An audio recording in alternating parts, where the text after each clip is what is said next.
அல்லேலூயா. அவருடைய பலத்த கரமும் அவருடைய ஓங்கிய புயமும் எகிப்திலே வெளிப்பட்ட போது தன்னுடைய ஜனமாகிய இஸ்ரவேல் அங்கே அடிமைகளாயிருந்த நிலைமையிலிருந்து அவர்களை வெளியே விடுவித்து ரட்சிக்கப்பட்ட ஜனமாக வெளியே கொண்டு வந்தது. அந்த பலத்த கரமும் அந்த ஓங்கிய புயமும் இன்றைக்கு இந்த அதிகாலை ஸ்தோத்திர ஜெபத்திலே உன்னுடைய வாழ்க்கையிலே உன்னை விடுவிக்கும்படியாக, உனக்கு நன்மை செய்யும்படியாக, உனக்காக கிரியை செய்யும்படியாக அந்த கரம் நீட்டப்பட்டிருக்கிறது. அதை நீ விசுவாசிக்கிறாயா? அந்த கரம் உன்னுடைய வாழ்க்கையிலே அற்புதம் செய்ய முடியும் என்று நீ விசுவாசிக்கிறாயா? இயேசுவே உமது அதிசயமான பலத்த கரமும் ஓங்கிய புயமும் அற்புதம் செய்திடுவே, வாழ்வில் அற்புதம் செய்திடுவே. உமது கரத்தின் நிழலினாலே என்னை மறைத்திடுவே, என்னை மறைத்திடுவே. உமது கரத்தின் நிழலினாலே என்னை மறைத்திடுவே, என்னை மறைத்திடுவே.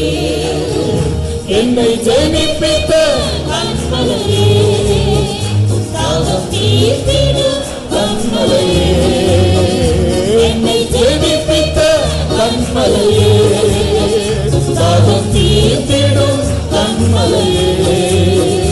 என் பாதங்கள் உம்மை நீர்ப்பதால் இடம் கொள்ளுவே, ஜெயம் கொள்ளுவே. என் பாதங்கள் உம்மை நீர்ப்பதால் இடம் கொள்ளுவே, ஜெயம் கொள்ளுவே. முடிவு வரையும் அன்பு வைத்தீரே, ஜீவனை வெறுத்தே, நேர்மைகள் துறந்தே, ஊழியம் செய்திடுவே, ஊழியம் செய்திடுவே. அல்லேலூயா. உமது முகத்தில் சாயலினால் நான் திருப்தியாவே, நான் திருப்தியாவே. உமது முகத்தில் சாயலினால் நான் திருப்தியாவே, நான் திருப்தியாவே. என்னை ஜெனிப்பித்த கண்மலையே, தாகம் தீர்த்திடும் கண்மலையே. என்னை ஜெனிப்பித்த கண்மலையே, தாகம் தீர்த்திடும் கண்மலையே. என் பாதங்கள் உம்மை நீர்ப்பதால் இடம் கொள்ளுவே, ஜெயம் கொள்ளுவே. என் பாதங்கள் உம்மை நீர்ப்பதால் இடம் கொள்ளுவே, ஜெயம் கொள்ளுவே. அல்லேலூயா. தேவனை தேடுகிற உணர்வுள்ள இருதயம் உண்டோ என்று பார்க்க கர்த்தர் பரலோகத்திலிருந்து மனுபுத்திரரை கண்ணோக்கி பார்த்தார். Even God was looking down from heaven down to the earth, but a man is having the heart of understanding. தேவனை தேடுகிறவர்கள் எங்கிருந்தாலும் அவர்களை வெறுமையாக விடுவதே இல்லை. Wherever there are people who seek the Lord, He will never allow them to go empty. இந்த அதிகாலையிலே ஆண்டவரை தேடி வந்திருக்கிற உங்களை அவர் ஒருபோதும் வெறுமையாக விடுவதில்லை. As you have come in this early morning seeking the Lord, He will never send you empty. நீங்கள் என்ன வாஞ்சையோடு வந்திருக்கிறீர்களோ அந்த வாஞ்சைக்கு மேலாக கர்த்தர் உங்களை ஆசீர்வதித்து அனுப்ப வல்லவராக இருக்கிறார். And whatever the desire you have come in this place, and He's going to send you from these more than what you expected. இந்த அதிகாலை ஸ்தோத்திர ஜெபத்திற்காக பல நாட்கள் ஜெபம் பண்ணி ஆண்டவர் இந்த இயற்கையை அனுகூலமாக்கி தரும்படியாக அவரிடத்தில் கெஞ்சி மன்றாடி நாங்கள் ஜெபித்துக் கொண்டே இருந்தோம். Wanting to make this dawn praising and blessed for many long days, we have been beseeching the Lord so as to make a fair weather. கர்த்தர் நம்முடைய ஜெபங்களுக்கு இறங்கி இன்றைக்கு நாம் எல்லாரும் கூடி வந்து அவரை துதிக்கும்படியாக ஒரு அனுகூலமான காலநிலையை நமக்கு கட்டளையிட்டபடினால் முதலாவதாக நம்முடைய தேவனை நாம் கனப்படுத்தி நம்முடைய ரெண்டு கரங்களையும் உயர்த்தி சத்தமாய் ஸ்தோத்திரிப்போமாக. அல்லேலூயா, அல்லேலூயா. ஸ்தோத்திரம், ஸ்தோத்திரம், ஸ்தோத்திரம், ஸ்தோத்திரம். நன்றி ஆண்டவரே, நன்றி ஆண்டவரே, நன்றி ஆண்டவரே, நன்றி ஆண்டவரே, நன்றி ஆண்டவரே, நன்றி ஆண்டவரே.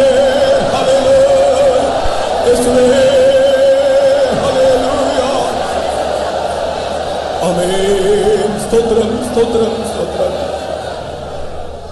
வேதத்திலிருந்து சில வசனங்களை வாக்குத்தத்தங்களை உங்களுக்கு நான் மேற்கோள் காட்டி அதை அடிப்படையாக வைத்து நீங்கள் துதிக்கும்படியாக விரும்புகிறேன்.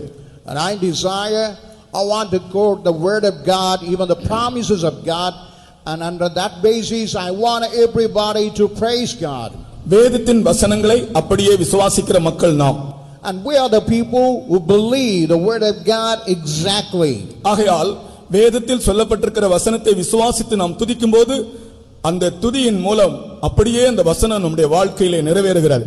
And whatever in the word of God, when we believe, when we praise God, the same thing will truly happen in our life. கர்த்தருக்கு ஸ்தோத்திரம். Praise to the holy name. முதலாவதாக 149ஆம் சங்கீதத்தை திருப்புவோம். Let's turn to Psalm 149. 8ஆம் வசனமும் 9ஆம் வசனமும் வாசிக்கும்போது, And while you read 8 and 9 verses, அவர்களுடைய வாயிலே கர்த்தரை உயர்த்துகிற துதியும் அவர்களுடைய கையிலே இருபுறமும் கருக்குள்ள பட்டயம் இருக்கும். அடுத்த வசனத்திலே இந்த கனம் அவருடைய பரிசுத்தவான்களுக்கு உண்டாகும் என்று வாசிக்கிறோம். And now here it is said about, and they will be having the mouth and two-edged sword in their hand, and this will be even to the saints of God. கர்த்தரை உயர்த்துகிற துதி அவர்கள் வாயிலே இருக்குமாம். And even they will have the praise, exalt the name of the Lord. அப்படி துதிப்பவர்களுக்கு வாழ்க்கையிலே கனம் உண்டாகுமாம். And whosoever praise God, they will have exaltation. அந்த வசனத்தை தயவு செய்து வாசிப்போம். அவர்கள் வாயில் கர்த்தரை உயர்த்தும் துதியும் அவர்கள் கையில் இருபுறமும் கருக்குள்ள பட்டயமும் இருக்கும். இந்த கனம் அவருடைய பரிசுத்தவான்கள் யாவருக்கும் உண்டாகும். அல்லேலூயா. Let the high praises of God be in their mouth and a two-edged sword in their hand to execute upon them the judgment written. This honor of all the saints, praise ye the Lord. அருமையானவர்களே, இந்த அதிகாலையிலே ஆயிரம் தேவனுடைய மக்கள் ஆண்டவரை துதிக்கும்படி நாம் கூடியிருக்கிறோம். Even in this early morning, at thousands of people, we all gathered to praise our God. நாம் தேவனை துதிப்பதனால் நமக்கு நன்மையும் கிருபையும் உண்டாகிறது. As we praise God, we are able to obtain goodness and grace. வெற்றியும் விடுதலையும் உண்டாகிறது. And we are able to get and victory and deliverance. மகிழ்ச்சியும் மன நிம்மதியும் உண்டாகிறது. And joy and satisfaction in our mind. நாம் தேவனை துதிக்காவிடில் தேவனுக்கு அது ஒரு நஷ்டம் அல்ல. And if we never praise God, it will never be a loss for God. ஆனால் நாம் தேவனை துதிக்காவிடில் அது நமக்கு ஒரு பேரிழப்பாகும். But when we fail to praise God, it would be a great loss on our side. தேவன் தன்னுடைய பிரசன்னத்தின் மிக அருகாமையிலேயே மிகவும் துதிக்கப்படத்தக்கவராக இருக்கிறார். And the Lord God with all his presence, and he is to be exalted. ஆனால் நம்மேல் வைத்த அன்பு நிமித்தமும் அநாதி நோக்கத்தின் நிமித்தமும் நாம் அவரை துதிக்க வேண்டும் என்று அவர் விரும்புகிறார். And because of his love and because of his everlasting aim towards our life, he desired that we had to praise him. நாம் அவரை துதிக்கும்போது When we praise him, இந்த ரெண்டு வசனங்களிலே நான் வாசித்தது போல முதலாவது ஜெயம், இரண்டாவது கனம். the first, as we read in these two verses, first we will get victory, and the second the honor. நீங்கள் இதை ஆழமாக வீட்டிலே போய் வாசித்து பாருங்கள். இந்த ரெண்டு வசனங்களிலே சொல்லப்பட்டிருக்கிறது, நாம் அவரை துதிக்கும்போது ஜெயம் கனம் நமக்கு உண்டாகும். While you go back to your home and you read these two verses clearly, you can understand two things is being emphasized as the victory and honor.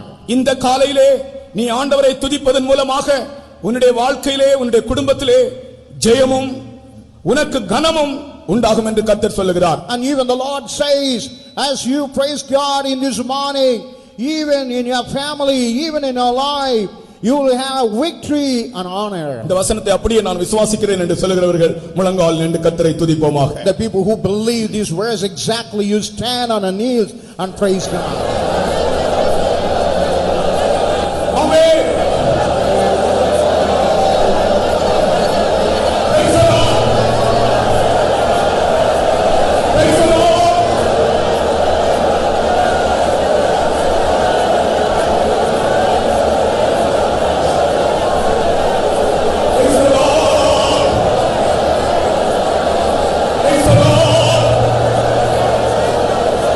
Hallelujah, hallelujah, hallelujah, hallelujah.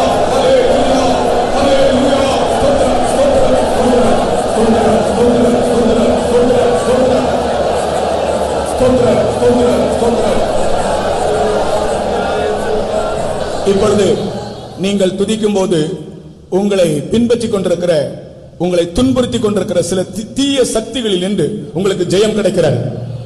Now when you praise God, whatever the evil powers whichever persecuting and inflicting, all going to believe you.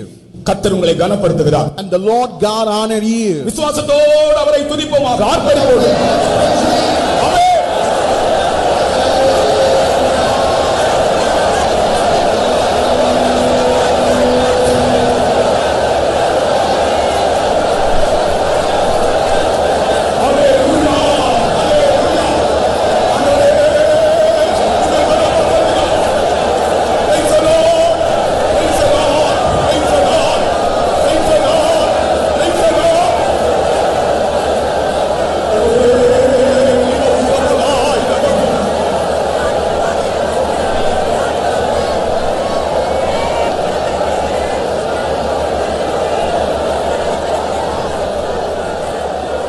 அந்த வசனத்தில் சொல்லப்பட்டிருக்கிறது போல இந்த கனம் அவருடைய பரிசுத்தவான்களுக்கு உண்டாகும்.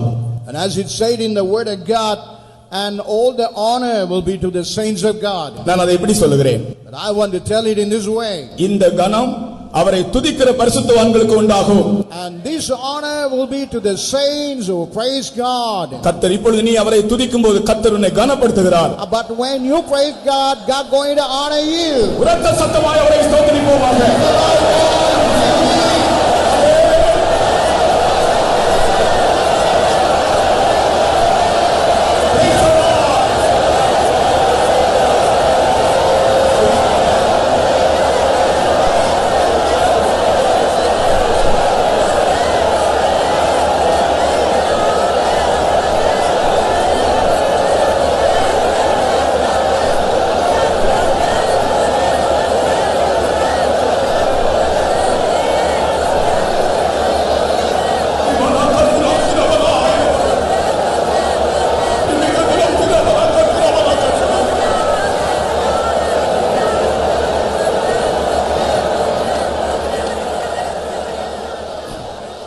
நம்முடைய ஒரு சகோதரன் தன்னுடைய வேலையிலே தன்னோடு கூட வேலை செய்கிற ஆட்கள் அவரை கனவீனப்படுத்தினார்கள்.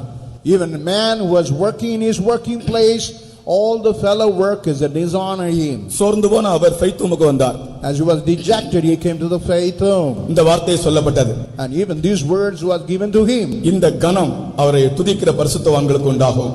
And this honor will be to the saints who praise him. வீட்டிலே போய் நன்றாக துதித்தார்.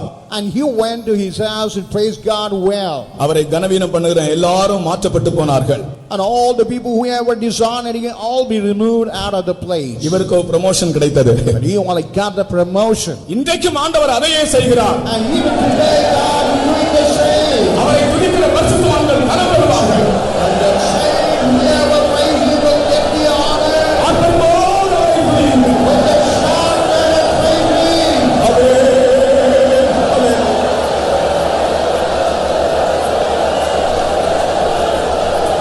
Hallelujah, hallelujah, hallelujah, hallelujah, hallelujah, hallelujah, hallelujah. ஸ்தோத்திரம், ஸ்தோத்திரம், ஸ்தோத்திரம், ஸ்தோத்திரம், ஸ்தோத்திரம், ஸ்தோத்திரம், ஸ்தோத்திரம், ஸ்தோத்திரம், ஸ்தோத்திரம், ஸ்தோத்திரம், ஸ்தோத்திரம். ஆமென். நான் வசனம் சொல்லும்போது நீங்கள் உட்காரலாம். When I was saying about the word of God, you can be seated down. நாம் ஸ்தோத்திரிப்போம் என்று சொன்ன உடனே நீங்கள் முழங்கால் நின்று துதிக்க வேண்டும். When I say praise God, meaning you must all stand on your knees and praise God. இன்றைக்கு கர்த்தர் உங்களுக்கு ஒரு பெரிய ஆசீர்வாதத்தை வைத்திருக்கிறார். And today God has reserved a great blessing for you. இரண்டாவதாக, And secondly, தேவன் அந்தந்த வேளையிலே ஏற்ற சமயத்திலே நமக்கு வேண்டிய ஞானத்தை நமக்கு தருகிறார் என்பதை குறித்து ஒரு வசனம் தருகிறேன். and I want to give a verse, and then and there at the right time God is giving the appropriate wisdom. நீ ஒருவேளை படித்தவனாக இருக்கலாம், அல்லது நீ ஒருவேளை படிக்காத ஒரு ஆளாக இருக்கலாம். Sometime you might be a man illiterate or you may be illiterate. ஆனால் தேவன் மேல் உனக்கு விசுவாசமும் நம்பிக்கையும் இருந்தால், But if you have that faith and belief on God, எந்த காரியத்தையும் எந்த விதத்தில் செய்யவும் வேண்டிய ஞானத்தை தேவன் அந்த வேளையில் தருகிறார். and whatever the thing at the whatever time you ought to do, God will be giving wisdom to you. ஏசாயா தீர்க்கதரிசன புஸ்தகம் 28ஆம் அதிகாரம் 26ஆம் வசனத்திலே அதை நாம் வாசிக்கிறோம். In Isaiah 28 and 26 we read about that. அந்த தேவன் நம்மை போதித்து உணர்த்துகிறார். And that God is teaching us and make us to understand. ஏற்ற வேளையிலே ஞானம் தருகிறார். At the right time he is giving discretion and wisdom. நீ கலங்க வேண்டிய அவசியமே இல்லை. But ye need not be confounded at any account. வாசிப்போம். அவனுடைய தேவன் அவனை நன்றாய் போதித்து அவனை உணர்த்துகிறார். For his God doth instruct him to discretion and doth teach him. அவனுடைய தேவன் அவனை நன்றாய் போதித்து உணர்த்துகிறார். And his God doth instruct him to discretion and doth teach him. எத்தனையோ பேருக்கு இந்த நாட்களிலே ஞான குறைவு இருக்கிறதே என்று ஒரு துக்கமும் மனதிலே ஒரு கலக்கமுமாய் காணப்படுகிறது. And today we can find a lot of people, they have lack of wisdom. That is something, a great grief and trouble in the heart. இங்கேயும் சிலர் வந்திருக்கிறீர்கள். Even here also you have come with that same status. காரியத்தை ஏற்றபடி செய்யக்கூடிய ஞானம் எனக்கு இல்லையே என்கிற ஒரு எண்ணத்தோடு வந்திருக்கிறீர்கள். You are all come into play thinking, I'm not able to do a right thing at the right time. I have no wisdom. கர்த்தர் மேல் நம்பிக்கையாயும் பக்தியாயும் இருக்கிறவர்களுக்கு ஏற்ற சமயத்தில் அவர் போதிப்பார். And the people who have a godliness, who is having love with God, the right time he will instruct and teach them. Pilgrims ஜர்னல்ல ஒரு சம்பவத்தை நான் வாசித்தேன். Even I read the one thing in the Pilgrim Journal. அதே காரியம் Word of Christ மேகசினிலும் போட்டிருந்தார்கள். The same thing was written in the Word of God magazine. அது மிகவும் ஒரு புத்தி புகட்டக்கூடிய ஒரு காரியமாக இருந்தது. It's something which is able to teach us about wisdom. எப்படி ஒரு மனிதனுக்கு ஆண்டவர் ஞானம் கொடுக்கிறார் என்று நான் அதை வியந்து படித்தேன். And while I read, it was astonishing how God is giving wisdom to any man. ஒரு ஐஸ்வரியவானான கிறிஸ்தவன் மரித்து போனான். And one Christian and a wealthy man was dead. அவன் மரிக்கும் முன்பு அவனுக்கு 19 குதிரைகள் இருந்தன. அவன் மரிக்கும் முன்பு தான் மரித்த பின்பு இந்த 19 குதிரைகளை என்ன செய்ய வேண்டும் என்று ஒரு உயில் அல்லது ஒரு வில் எழுதி வைத்து மரித்தானாம். And before his death, he had a 19 horses.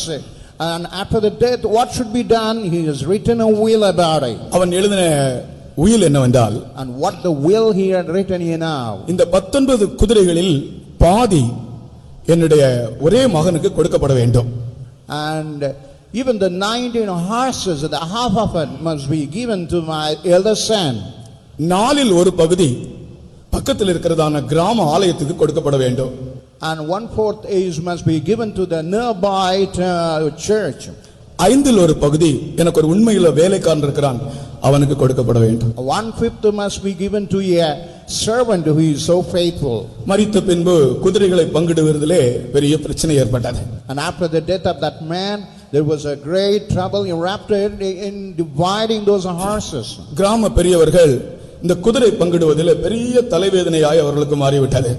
And in dividing the horses, that became a great trouble for those people. 19 குதிரைகளில் பாதியை எப்படி கொடுக்க முடியும்?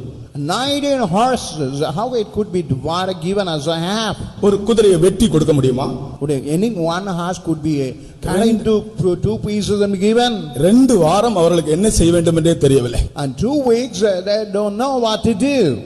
கடைசியிலே பக்கத்து கிராமத்தில் ஒரு பக்தி உள்ள ஒரு தேவ பக்தி உள்ள ஒரு வயதான முதியவர் ஒருவர் இருந்தார்.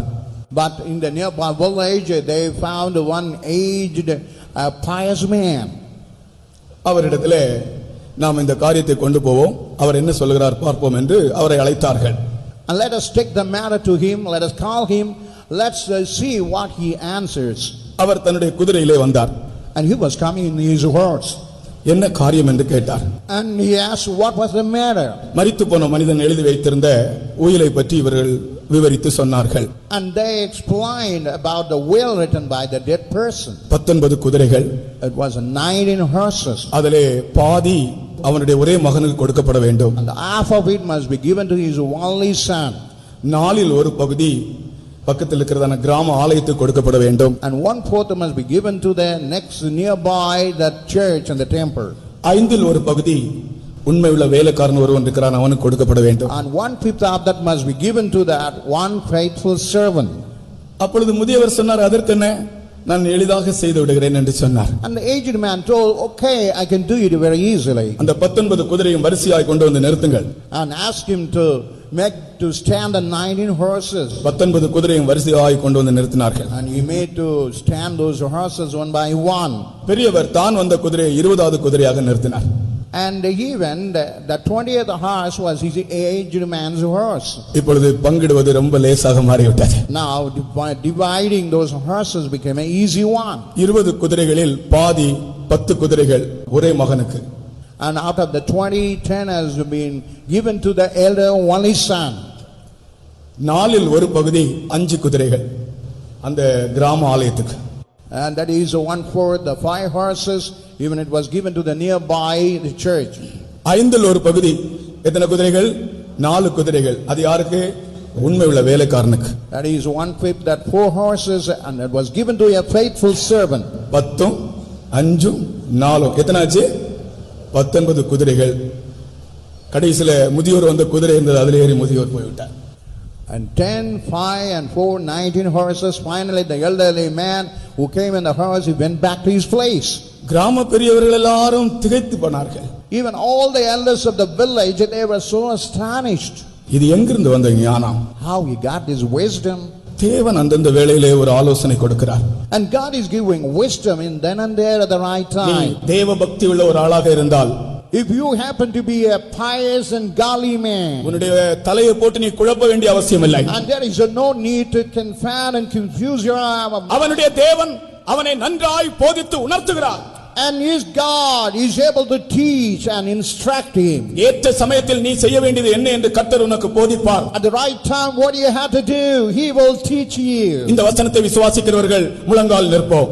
And whosoever believe his word, stand on our knees. உன்னுடைய தலை குழம்ப வேண்டிய அவசியம் இல்லை. Your mind need not be confused. ஏற்ற சமயத்தில் செய்ய வேண்டிய ஞானம் உனக்கு வெளிப்படும். And what you have to do at the right time, the right wisdom will be revealed. கர்த்தர் உனக்கு நன்றாய் போதித்து உணர்த்துகிறார். And God will instruct you. காரியத்தை எப்படி செய்ய வேண்டும் என்று உனக்கு ஞானம் தருகிறார். How to deal the matter, he giving wisdom. விசுவாசிக்கிறவர்களுடைய கைகளை தட்டி கர்த்தரை ஸ்தோத்திரம் பண்ணுங்கள். People believe. ஆமென். Praise him.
பள்ளிக்கூடத்திலே படிக்கிற மாணவர்கள் ஒருவேளை உங்களுக்கு ஞான குறைவு இருக்கலாம். As you are a studying student, you may have a lack of wisdom in studying. கணக்கு பாடத்திலே நீங்கள் மிகவும் குறைந்த மதிப்பெண்கள் வாங்குறவர்களாக இருக்கலாம். Even in the mathematics, you may be getting the least marks. ஆனால் கர்த்தர் உங்களுக்கு நன்றாய் போதித்து உங்களை உணர்த்துகிறார். But the Lord God teach you and instruct you well. உங்களுக்கு ஞானம் தருவார். ஏற்ற சமயத்திலே ஏற்றதை செய்யும்படியான ஞானத்தை தருவார். At the right time to do the right thing, he will give the right wisdom. நீ கலங்க வேண்டிய அவசியமே இல்லை. You need not be confused and confounded. அது கர்த்தர் செய்கிற காரியம். That is the work of my Lord. சோத்திரத்தோடு ஆண்டவரை ஸ்தோத்திரிப்போமாக. In the name of praise him. Hallelujah, hallelujah, hallelujah.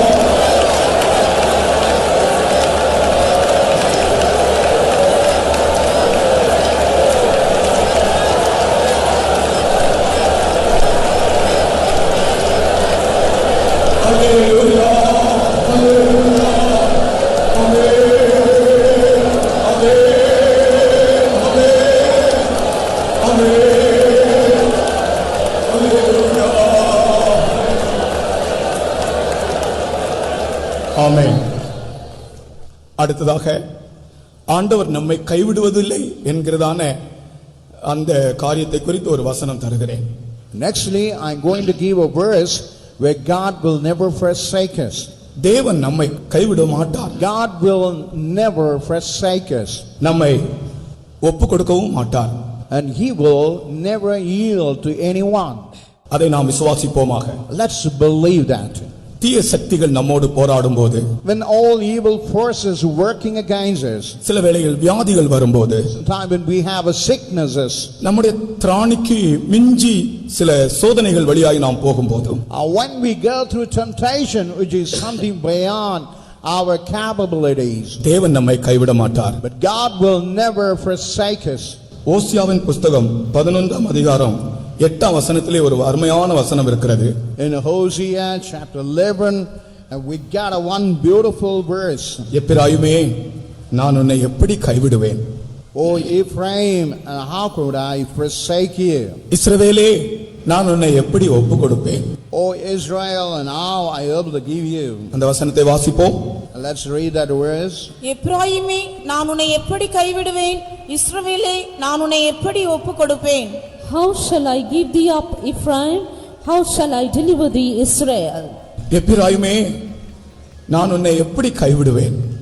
O Ephraim, and how I would forsake you. கர்த்தர் என்னை கைவிடுவாரா என்கிற சந்தேகம் உன்னுடைய வாழ்க்கையில் அநேக முறை உனக்கு எழும்பி இருக்கிறது. And even you will have a doubt in many occasions where God would forsake you. இன்றைக்கு அப்படிப்பட்டவர்களுக்கு ஆண்டவர் திட்டவட்டமாக சொல்லுகிறார், எப்பிராயுமே, நான் உன்னை எப்படி கைவிடுவேன்? And now for that kind of person, God says definitely, O Ephraim, in what way could I forsake you? இஸ்ரவேலே, நான் உன்னை எப்படி ஒப்பு கொடுப்பேன்? O Israel, in what way I will give you up? இந்த வசனத்தை என்னுடைய வாழ்க்கையிலே சம்பவித்த ஒரு சம்பவத்தோடு ஒப்பிட்டு நான் உங்களுக்கு விளக்குகிறேன். And in this incident, I compare what had happened in my personal life. ஒரு முறை வியாதியா இருந்த ஒரு அம்மாவை சந்தித்து ஜெபிக்கும்படியாக நான் போனேன். அவர்களுடைய புருஷன் ஒரு மகா குடிகாரன். And her husband was a drunkard. பெரிய போராட்டத்தின் மத்தியில் தான் அந்த தாய் கூட்டத்துக்கு வரும். While in the midst of a great struggle, that mother would be attending the church. விசுவாசத்தோடு இருந்தது. வியாதி படுக்கையில் ஆனபோது நாங்கள் ஜெபிக்க போனேன்.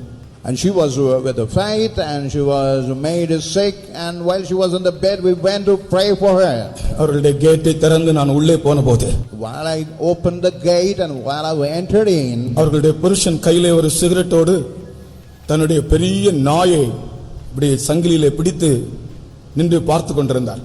and I saw her husband with a cigarette in his mouth and having a big dog in his hand, standing and watching all that. என்னை கண்டவுடன் அந்த நாயை அப்படி விட்டு விட்டார். While he saw me, he just let loose the dog towards me. ஒரு பெரிய நாய். It was a gigantic big dog. அந்த நாய் அப்படியே சத்தத்தோடு அலறி பயங்கரமான சத்தத்தோடு எனக்கு நேராக ஓடி வந்தது. And the dog with the great screaming, barking sound, it came rushing towards me. நான் அவர்களுடைய வீட்டிற்கு போவதற்காகவே நான் உபவாசத்தோடு தான் போயிருந்தேன். And wanting to go to that house with all fasting, I was going that time. அந்த நாய் ஓடி வந்தபோது நான் எனக்குள்ளே மிகவும் கலங்கினேன்.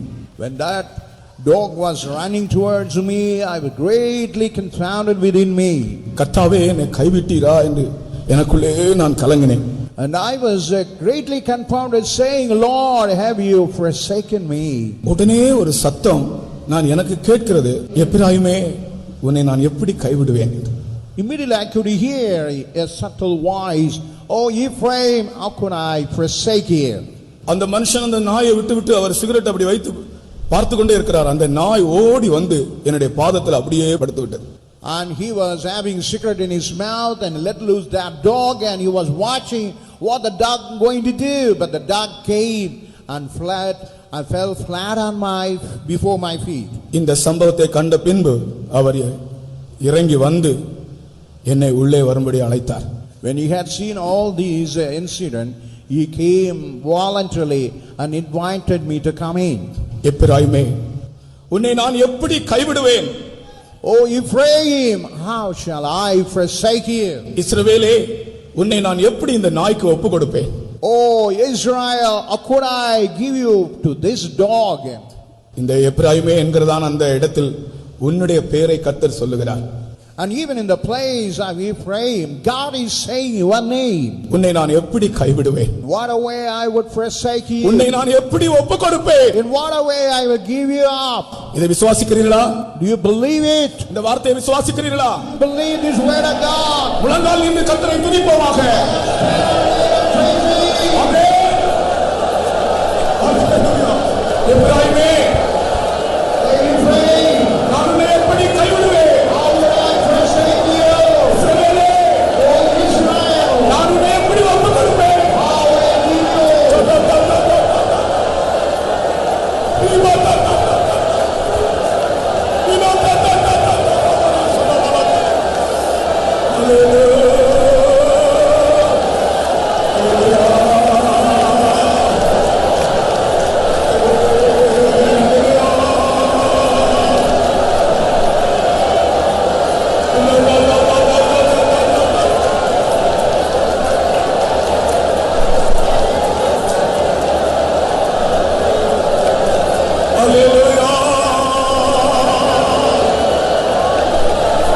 என்னை ஜெனிப்பித்த கன்மலையே, தாகம் தீர்த்திடும் கன்மலையே, என்னை ஜெனிப்பித்த கன்மலையே, தாகம் தீர்த்திடும் கன்மலையே, பாடுங்கள் என்னையே சதா இடம் கொள்ளுவே, ஜெயம் கொள்ளுவே,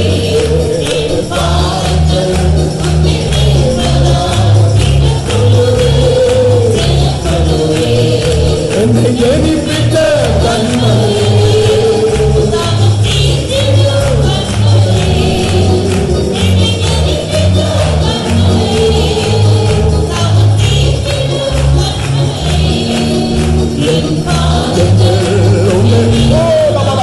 இடம் கொள்ளுவே, ஜெயம் கொள்ளுவே,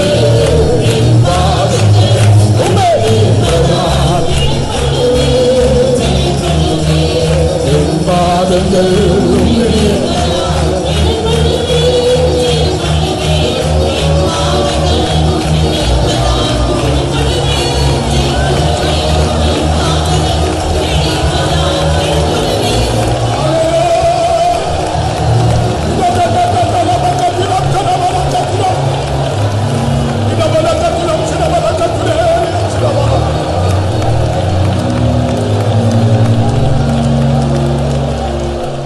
திரும்பவுமாக அந்த சத்தம் கேட்கிறது. And even I'm able to hear that voice. எப்பிராயிமே, உன்னை நான் எப்படி கைவிடுவேன்? Oh Ephraim, how would I forsake you? இஸ்ரவேலே, உன்னை நான் எப்படி ஒப்புக் கொடுப்பேன்? Oh Israel, how will I give you up? ஒருபோதும் கைவிட மாட்டார். And he will never forsake you. ஒருபோதும் தீய சக்திகளுக்கு உன்னை ஒப்புக் கொடுக்க மாட்டார். எல்லாரும் உடைய கைகளை தட்டி கர்த்தரை ஸ்தோத்திரம் பண்ணுங்கள்.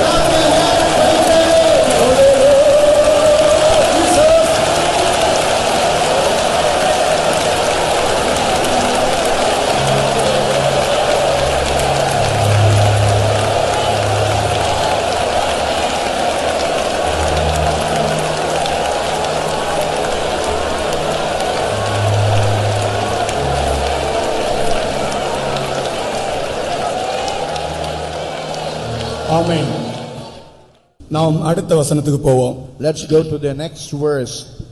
நான் ஜெபிக்கும் போது கர்த்தர் எனக்கு ஒரு காரியத்தை ஏவினபடினால் இந்த வசனத்தை உங்களுக்கு நான் தருகிறேன். As while I was praying, as God persuaded me, I want to give this verse to you. மற்றவர்கள் உங்களுக்கு இழைத்த தீங்கு நிமித்தம் கோபம், பழிவாங்குதல் போன்ற ஆவிகள் அநேகருக்குள்ளே அநேகருடைய இருதயத்தை கலக்கிக் கொண்டே இருக்கின்றன.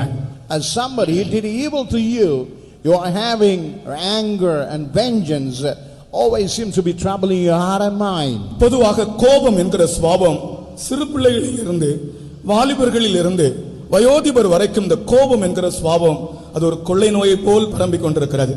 Even the nature of anger from the child even to the grown up people, it is something like a pestilence. It's growing in everyone. சிறு பிள்ளைகளே பெற்றோரோடு கோபப்படுகிறார்கள். Even the little children, they are having anger toward their parents. அல்லது யாராகிலும் நமக்கு விரோதமாக ஏதாகிலும் கிரியைகள் செய்தால் அவர்கள் மேல் பயங்கரமான கோபம் துவேஷம் நமக்கு உண்டாகிறது. And even if they do any evil, immediately we get angry toward them. ஒரு வசனம் இவ்விதமாய் வேத புஸ்தகம் இவ்விதமாய் ஒரு வசனம் நமக்கு தருகிறது. And even the word of God give a verse in this way. விவேகி குளிர்ந்த மனம் உள்ளவன் என்று.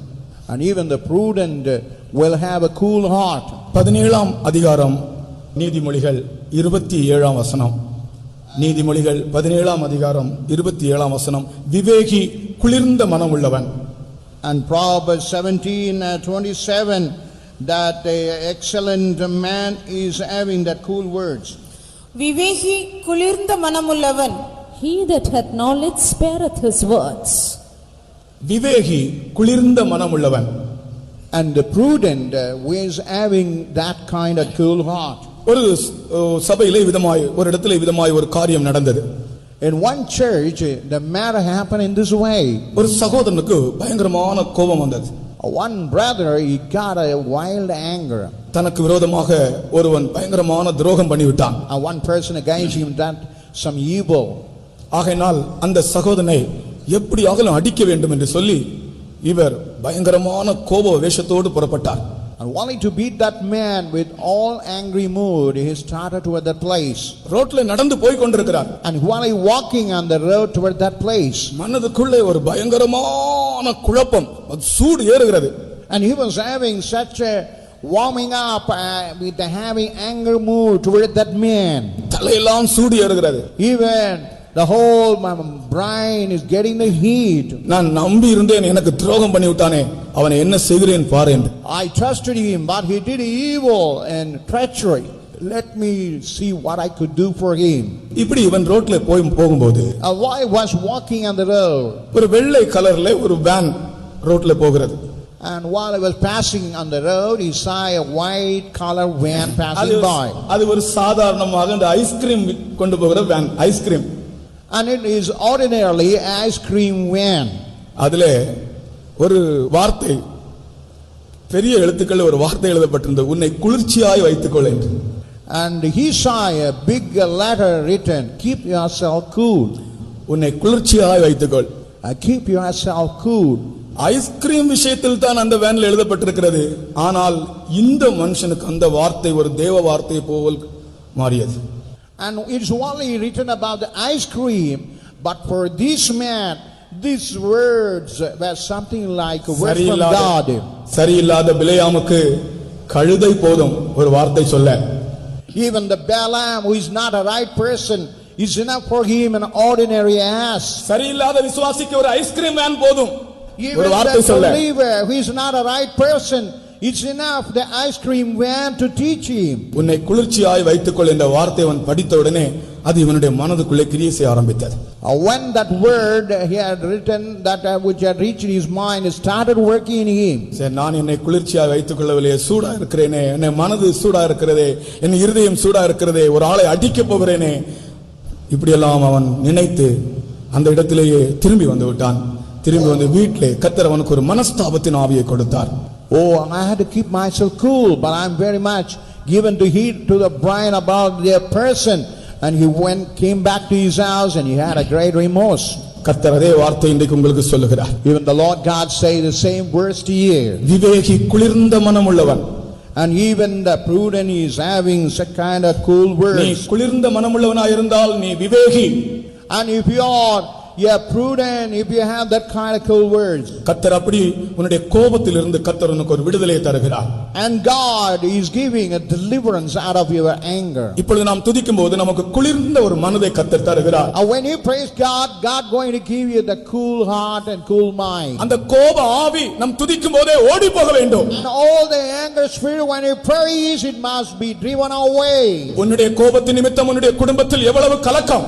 And because of your anger, how much great problem inside your family. உன்னுடைய வேலையில் எவ்வளவு பிரச்சனை, How much do you have a problem even in your working place? உன்னுடைய கோபத்து நிமித்தம் உன்னுடைய ஊழியத்திலே எவ்வளவு பிரச்சனைகள்.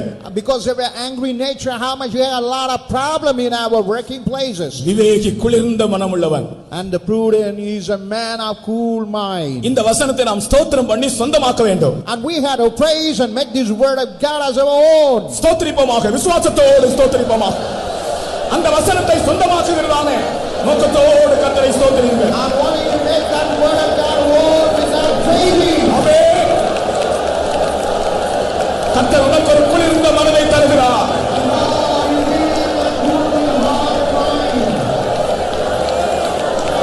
ஹalleluya. ஆமென். ஹalleluya.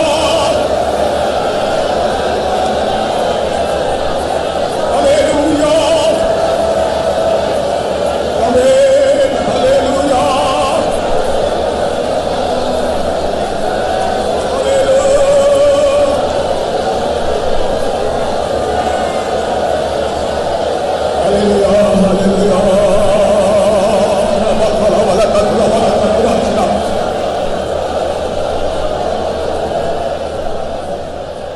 அருமையானவர்களே, Oh dear beloved, இந்த கோப ஆவியை எதிர்த்து தான் நாம் இப்பொழுது ஸ்தோத்திரம் பண்ணுகிறோம். and only resisting that angry spirit, we are praising God. இந்த கோப ஆவியிலிருந்து பரிபூர்ணமாக நாம் எல்லாருக்கும் விடுதலை தேவை. And only from this angry spirit we need an absolute deliverance. விவேகி குளிர்ந்த மனமுள்ளவன்.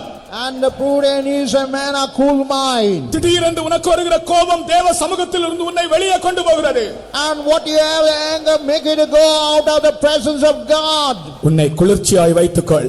And keep yourself cool. கர்த்தரை ஸ்தோத்திரிப்போமாக. Let's praise Him. வைராக்கியத்தோடு கர்த்தரை துதிப்போம்.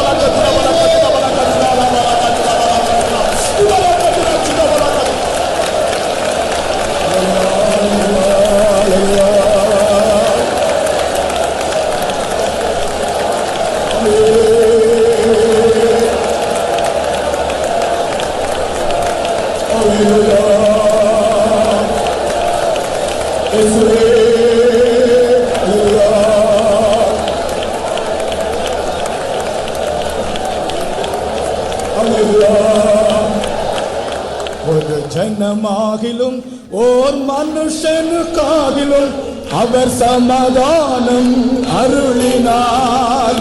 கலங்க செய்திடுபவன் யார்? ஜனமாகிலும்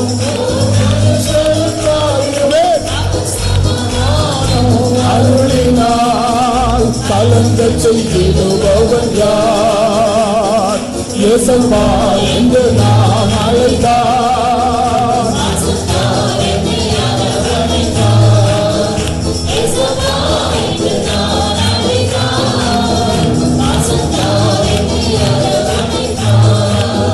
விக்கிரங்கள் கடந்து போகும் வரை செட்டைகளின் நிழலில் கொண்டடைவே. அவர் செட்டைகளின் நிழலில் கொண்டடைவே. ஒரு ஜனமாகிலும் ஓர் மனுஷனுக்காகிலும் அவர் சமாதானம் அருளினார். கலங்க செய்திடுபவன் யார்?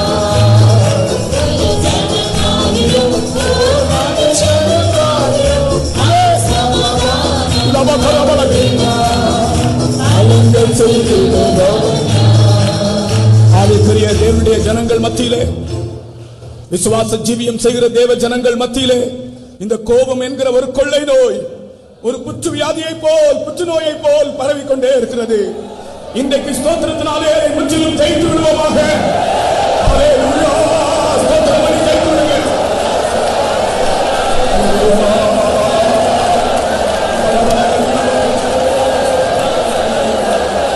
Hallelujah, hallelujah. Hallelujah, hallelujah.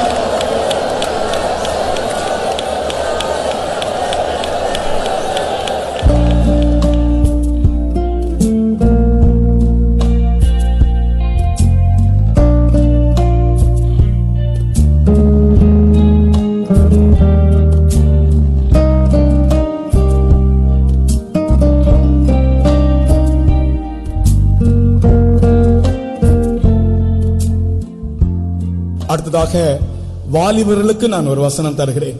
Nextly, I want to give a word of God to the young people. வாலிபர்கள் மிகவும் விசேஷமானவர்கள். The young people are very special. அவர்களுக்கு கண்டிப்பாக ஒரு வசனம் இந்த அதிகாலை ஸ்தோத்திர ஜெபத்தில் தேவை. And certainly a word of God is so required for the young people. இந்த முறை வாலிபர்களுக்கு ஆண்டவர் தந்த வசனம் 1 Samuel 17:58. And what God had given the 1 Samuel 17:58 for the young people. 1 Samuel 17:58. 1 Samuel 17:58. அப்பொழுது சவுல், வாலிபனே, நீ யாருடைய மகன் என்று அவனை கேட்டதற்கு தாவீது, நான் பெத்லகேம் ஊரானாய் இருக்கிற உம்முடைய அடியானாகிய ஈசாயின் மகன் என்றான். And Saul said to him, Whose son art thou, thou young man? And David answered, I am the son of thy servant Jesse the Bethlehemite. Saul தாவீதை பார்த்து கேட்கிறான், வாலிபனே, நீ யாருடைய மகன் என்று. And now Saul looking unto that David, O son, to whom you. அதே கேள்வியை இந்த அதிகாலையிலே கர்த்தர் இங்க இருக்கிற வாலிபர்களோடு கேட்கிறார். வாலிபர்களே, நீங்கள் யாருடைய பிள்ளைகள்? And even God is asking, whose son art thou? அதற்கு தாவீது சொன்ன பதில் என்ன தெரியுமா? What was the answer reply of David? நான் பெத்லகேம் ஊரானாய் இருக்கிற உம்முடைய அடியானாகிய ஈசாயின் மகன். I am the son of thy servant Jesse the Bethlehemite. நான் உம்முடைய அடியானாகிய ஈசாயின் மகன். I am the son of thy servant Jesse the Bethlehemite. கர்த்தருக்கு ஸ்தோத்திரம். Praise to the holy name. வாலிபர்களே, நீங்கள் யார் என்ற கேள்விக்கு, Oh dear young people, where you are, நாம் எல்லாரும் சொல்ல வேண்டிய பதில் என்ன என்று இந்த வசனம் சொல்லுகிறது. and the word of God says what we all have to answer. ஒரு அல்லேலூயா சொல்லுங்கள். கர்த்தருக்கு ஸ்தோத்திரம். Praise to the holy name. தாவீது சொன்னான், நான் ஈசாயின் மகன் என்று. And David said that he was son of Jesse. நாம் சொல்ல வேண்டியது, நாம் ஈசாயின் வேரில் தோன்றின இயேசுவின் பிள்ளைகள். And we had to say, we are the children of God which had sprang out of the root of Jesse. ஈசா என்ற பெயருக்கு ரெண்டு அர்த்தங்கள் உண்டு. Even the word Jesse is having a two meaning. முதல் அர்த்தம் மிகுந்த ஆஸ்திக்காரன் என்ற அர்த்தம். The first one is a much wealthy man. ஈசா என்றால் மிகுந்த ஆஸ்திக்காரன். Jesse means very wealthy man. இரண்டாவது, ஈசா என்றால் யெகோவா ஜீவிக்கிறார். And Jesse means and Jehovah lives. அப்படி என்றால் நாம் யாருடைய பிள்ளைகள்? Then whom we belong children? நாங்கள் மிகுந்த ஐஸ்வர்யவானாகிய ஆஸ்திக்காரனாகிய அந்த இயேசுவின் பிள்ளைகள். And we all the son and children of that much wealthy God Jesus. இரண்டாவது, நாங்கள் ஜீவனோடு இருக்கிற தேவனின் பிள்ளைகள். The second, we are the children and son of the God who is living. கர்த்தராகிய இயேசு கிறிஸ்து பரலோகத்தில் எல்லாவற்றுக்கும் அவர் சொந்தக்காரர். And even God is something, the owner of all the things in heaven. வானத்தையும் பூமியையும் சிருஷ்டித்தவரே அவர்தான். And he the Lord who created heaven and earth. ஆகையால் நீ சொல்ல வேண்டும், நான் ஒரு மிகுந்த ஆஸ்திக்காரனுடைய பிள்ளை என்று நீ சொல்ல வேண்டும். வாலிபர்களே, உங்களோடு கர்த்தர் பேசுகிறார். Oh young people, God says you have to say, I am a children of that wealthy God. நீ ஒரு சிறிய ஆசீர்வாதத்திற்காக பிச்சைக்காரன் போல அலைய வேண்டிய அவசியம் இல்லை. For the simple blessing you need not be roaming like a beggar. ஒரு ஜாபுக்காக, ஒரு வேலைக்காக நீ சாதாரண மனிதனை போல, சாதாரண ஒரு வாலிபனை போல நீ அலைய வேண்டிய அவசியம் இல்லை. Like a watchman, like honorary servant, you need not be loitering like an honorary young man. உன்னுடைய தகப்பன் யார்? And who is your father? ஈசாய். And he just said, அந்த பெயருடைய அர்த்தம் மிகுந்த ஆஸ்திக்காரன். and the meaning of that name, a wealthy man. ஆனால் உண்மையிலே ஈசாயை பற்றி நாம் பார்க்கும்போது அவனுடைய பெயருடைய அர்த்தம் தான் அவன் ஆஸ்திக்காரன். ஆனால் அவனுடைய குடும்பத்தை நாம் பார்க்கும்போது ஈசாயின் குடும்பம் ஒரு எளிய குடும்பம் தான். Even though he is having the name as a wealthy, but the true status of that family was a poor people. ஈசாயினுடைய தகப்பன், அவனுடைய தகப்பன் போவாஸ், இது அந்த குடும்பங்கள் எல்லாம் ஐஸ்வர்யவானான குடும்பங்கள். And Jesse and his forefather Boaz, all are rich and wealthy people. ஆனால் ஈசாயின் குடும்பம் ஒரு எளிய குடும்பம். But Jesse family is a poor family. அவருடைய பெயரின் அர்த்தம் ஆஸ்திக்காரன். And the meaning of the name is a wealthy person. அதனுடைய அர்த்தம் என்ன? What is the meaning? நம்முடைய கர்த்தராகிய இயேசு கிறிஸ்து ஐஸ்வர்யம் உள்ளவர்தான், ஆனால் நமக்காக அவர் தரித்திரரானார். And the Lord Jesus Christ is a rich person for our sake.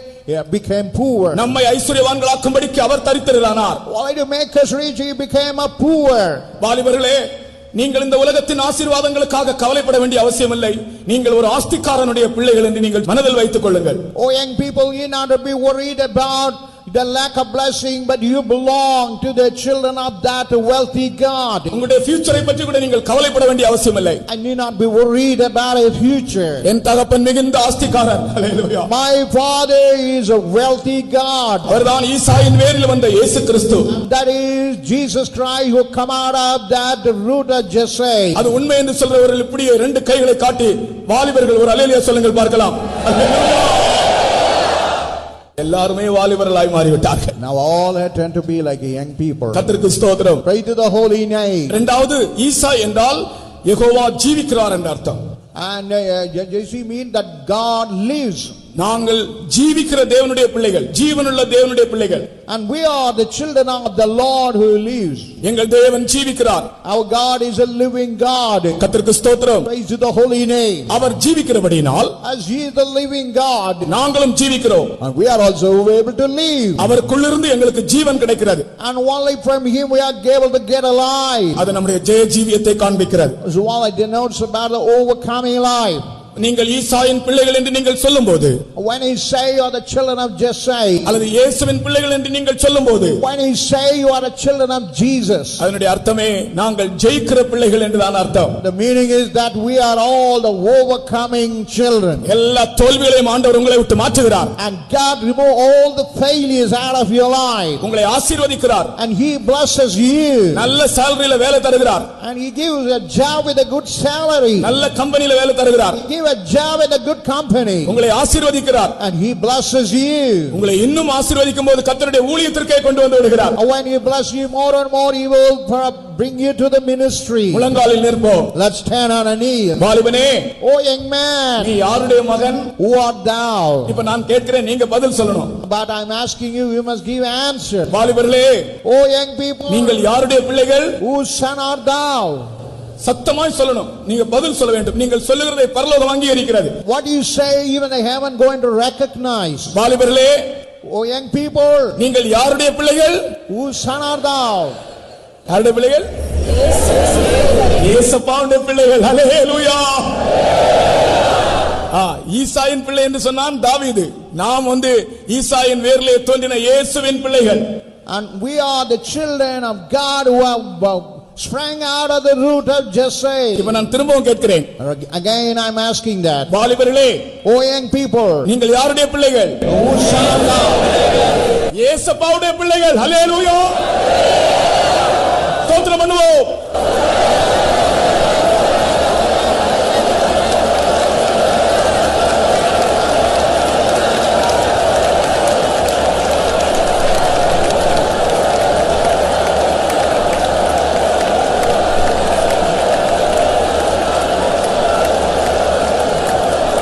Hallelujah, hallelujah, hallelujah. Amen. ஸ்தோத்திரம், ஸ்தோத்திரம், ஸ்தோத்திரம்.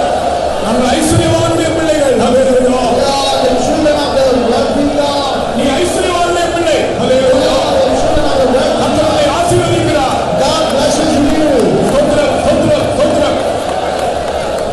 நீ ஜீவனுள்ள தேவனுடைய பிள்ளை. And you are the children of the living God. கர்த்தர் உனக்கு ஜீவன் தருகிறார். And God gives life. அவருடைய ஜீவனால் நீ மரணத்தை ஜெயிக்கலாம். And even by his life he has overpowered death. சத்தமாய் கர்த்தரை ஸ்தோத்திரிப்போமாக. The Lord was praising. ஆமென். ஹல்லேலூயா, ஹல்லேலூயா.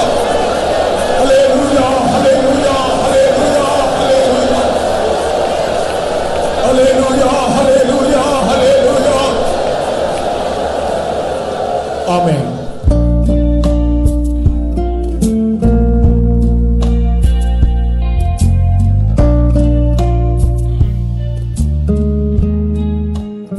நாம் அடுத்த வசனத்துக்கு போவோம். Now let's go for another verse. சிலருக்கு அரசாங்கத்திலே இருந்து சில காரியங்கள் நடக்க வேண்டியதாக இருக்கிறது, ஆனால் தடையாக இருக்கிறது, நடைபெற முடியவில்லை. அரசாங்கத்தில் இருந்து நாம் பெற்றுக்கொள்ள வேண்டிய சில நன்மைகள் நமக்கு தடையாக இருக்கிறது. Even some goodness what we had to get from the government is something like a hindrances. அப்படி யாருக்காகவும் அரசாங்கத்திலிருந்து சில காரியங்கள் வர வேண்டியதாக இருந்தால் இன்றைக்கு உங்களுக்காக தேவன் அரசாங்க அதிகாரிகளோடு பேசுகிறார். And if anything you ought to get from the government, God going to speak with the officials of the government. 2 ராஜாக்கள் 4ஆம் அதிகாரம் 13ஆம் வசனத்திலே And 2 Kings 4th chapter verse 13. Elisha தீர்க்கதரிசி கேட்கிறான், And even the prophet Elisha asked in this way. உனக்கு நான் செய்ய வேண்டியது என்ன? And he is asking what he should do. ராஜாவிடத்திலாகலோ அல்லது சேனாபதி இடத்திலோ நான் உனக்காக பேச வேண்டிய ஏதாவது உண்டோ? நான் பேசுகிறேன். Is there anything that I had to speak to the king and even to the captain of the horse? I'm going to speak for you. பாருங்க எலிசா தீர்க்கதரிசி எவ்வளவு இன்ஃப்ளூயன்ஸ் பாருங்க அவருக்கு. And see that prophet Elisha, how as an influential person. அவர் கேட்கிறார், உனக்காக நான் ராஜாவின் இடத்திலே ஏதாவது பேச வேண்டுமா? And he is asking, would thou be spoken for to the king? உனக்காக சேனாபதி இடத்தில் பேச வேண்டுமா? Would thou be spoken even to the captain? உனக்காக ஏதாவது அரசாங்க அதிகாரி இடத்தில் நான் பேச வேண்டுமா? God to speak for the government officials. Elisha தீர்க்கதரிசி கேட்கிறார். And even the prophet Elisha asked in this way. இன்றைக்கு கர்த்தர் கேட்கிறார் உன்னிடத்திலே. Even God is asking you the same way. உனக்காக நான் ராஜாவின் இடத்திலே பேச வேண்டுமா? Do you want that now for your sake I have to speak to the king? உனக்காக நான் இந்த சேனாபதி இடத்தில் பேச வேண்டுமா? For your sake should I speak with the captain of the host? கர்த்தர் பேசுகிறார். But God is speaking. ஒரு முறை ஒரு சகோதரன் அவருடைய ஒரு புது வீடு கட்டினார். One day one brother he built a new house. ஆனால் அவருடைய வீடு கட்டின இடம் அரசாங்க இடம் என்று அரசாங்கம் அதை எடுக்க போகிறது என்று அறிவித்தார்கள். And it was informed the place where he built the house, the government going to take that place. ஒரே அழுகை. He was weeping and weeping. ஒரு 30 லட்சம் 40 லட்சத்துக்கு ஒரு வீடு கட்டினார். Wow, 40 and 30 and 40 lakhs he had built a bigger house. இப்பொழுது அரசாங்கம் எடுக்க போகிறது. Now the government is going to take that house. அவர்களுக்கு அது தெரியாது, அவர்கள் வாங்கின இடம்தான். And it was a place what they bought for the money.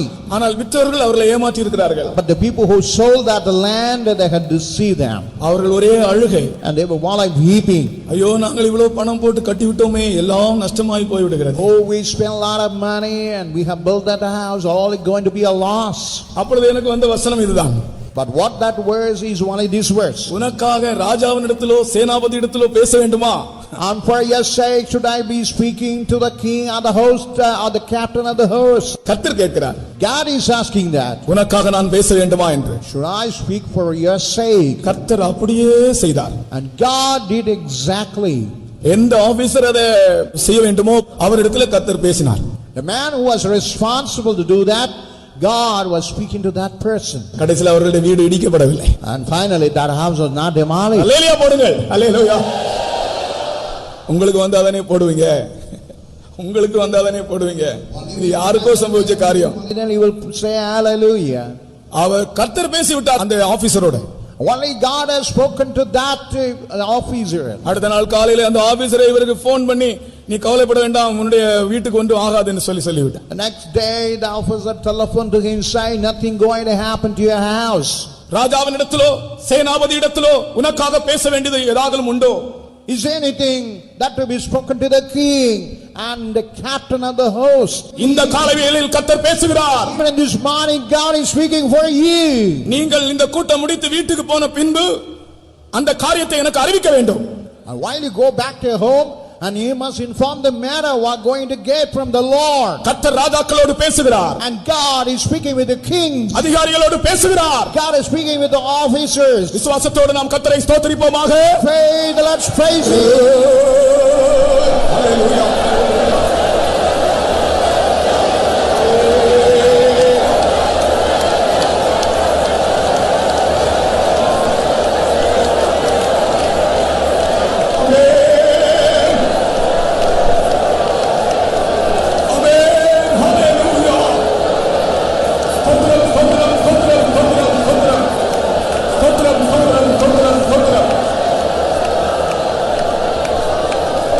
நம்முடைய கூட்டம் முடிய வேண்டிய சமயமாகிவிட்டது.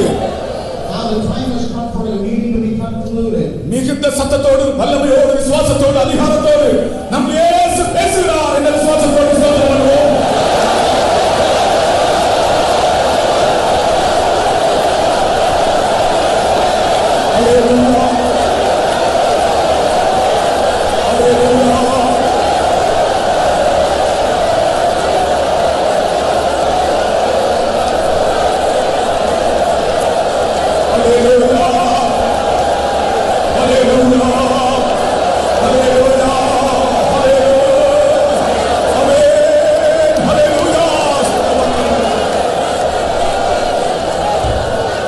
ஆமென்.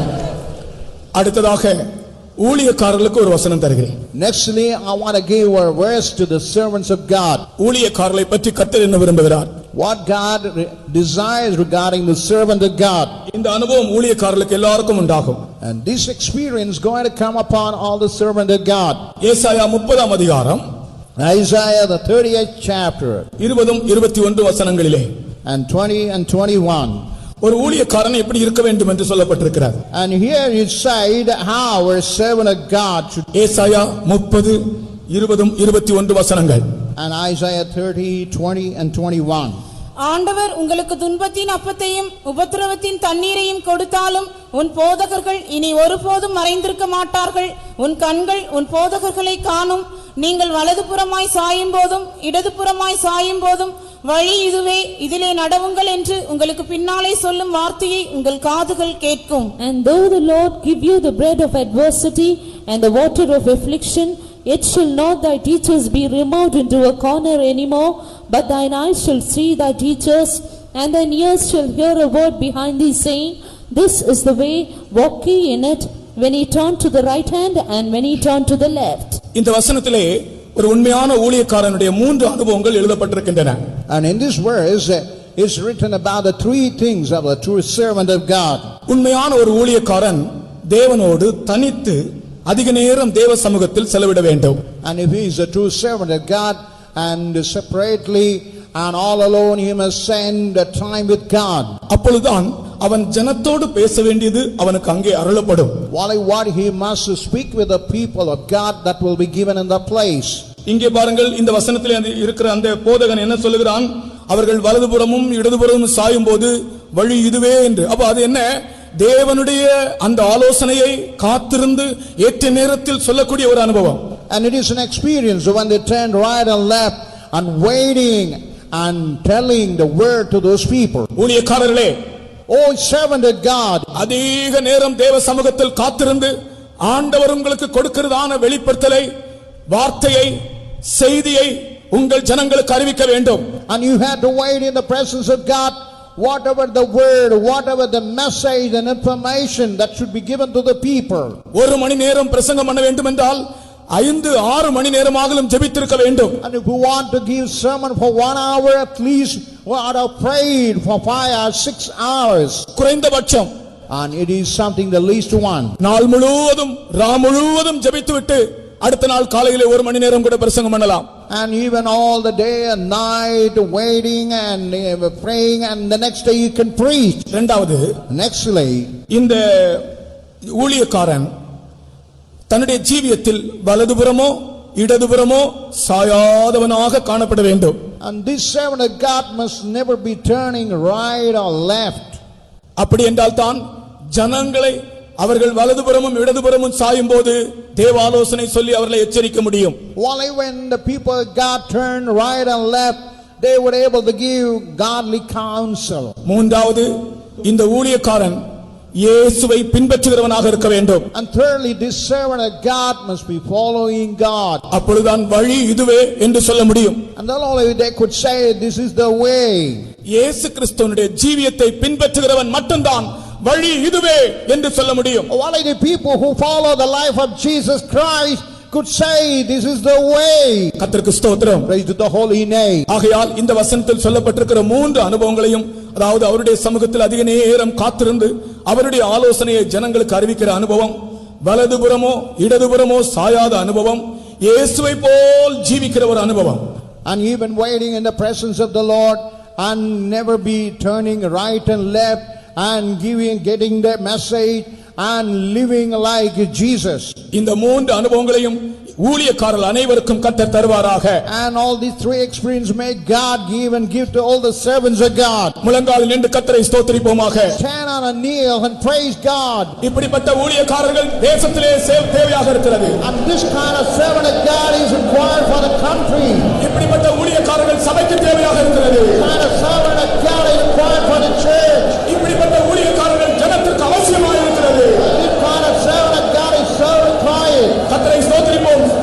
Praise Him சத்தமாய், with the loud voice, வல்லமையாய், with the power, ஆர்ப்பரிப்போம். with a great shout. கர்த்தரை துதிப்போமாக. Let's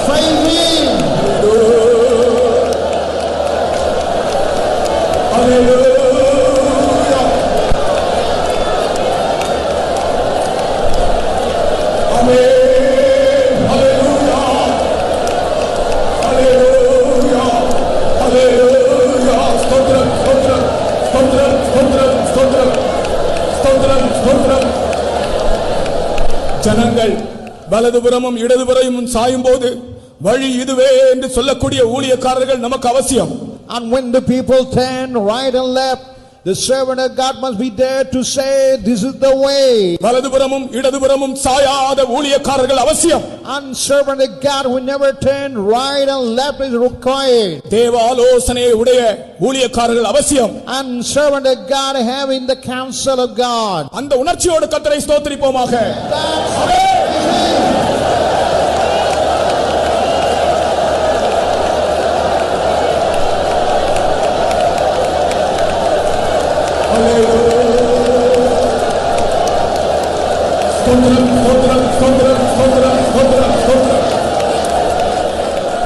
ஆமென். நமக்கு நேரம் அப்படியே சீக்கிரம் போய் விடுகிறது. Even the time is something going away. இந்த தேசத்திற்காக இந்த பட்டணத்திற்காக நாம் துதிக்க கடமைப்பட்டிருக்கிறோம். And this nation, for this city, we praise God. பிரியமானவர்களே, நாம் தேசத்திற்காக ஜெபிக்கிறவர்களாயும் துதிக்கிறவர்களாயும் இருக்க வேண்டும். And we had to pray for the country, praying and praising. Madurai பட்டணத்திலே நாம் ஜீவிக்கிறபடியால், As we live in the city of Madurai, அல்லது நாம் ஜீவிக்கிற பட்டணத்திற்காக நாம் துதிக்க கடமைப்பட்டிருக்கிறோம். at the city where we live, for that we are indebted to praise. Pavul அப்போஸ்தலன் ஜனங்களுக்காக ஜெபிக்கிற ஆவியுடையவர். And even Apostle Paul was having the spirit for praying for the people of God. அவர் சொல்லுகிறார், எனக்கு இடைவிடாத மனவேதனையும் மிகுந்த துக்கமும் உண்டாகிறது என்று சொல்லுகிறார். And he is saying, I am having ceaseless agony and sorrow and grief in my heart. John knocks என்று ஒருவர் இருந்தார். And even John Knox was there. அவர் என்ன சொன்னார் தெரியுமா? What he said, you know? Scotland தேசத்தை எனக்கு தாரும் ஆண்டவரே. Oh Lord, give me the country of Scotland. அல்லது என்னை எடுத்துக்கொள்ளும். Oh Lord, if not, take me away. இப்படி தேசத்திற்காக ஜெபிக்கிறவர்களும் துதிக்கிறவர்களும் வேண்டும். And for that kind of sake of the country, there must be people to pray and praise. ஒன்று நாளாகமம் 7ஆம் அதிகாரம் 14ஆம் வசனத்திலே, And First Chronicles 7 chapter verse 14. அப்படி நாம் இருந்தோம் என்றால் தேசத்திற்கு சேமத்தை தருவேன் என்று ஆண்டவர் சொல்லுகிறார். And God says that he will give a healing health to the nation. நான் தேசத்திற்கு சேமத்தை தருவேன். And I will give health and healing to the nation. Madurai பட்டணத்திற்கு சேமத்தை தருவார். And God will give prosperity to the city of Madurai. நீங்கள் எந்த பட்டணத்தில் ஜீவிக்கிறீர்களோ அந்த பட்டணத்திற்கு சேமத்தை தருவார். Whatever city you are living, God going to give prosperity. ரட்சிப்பை தருவார். Going to give salvation.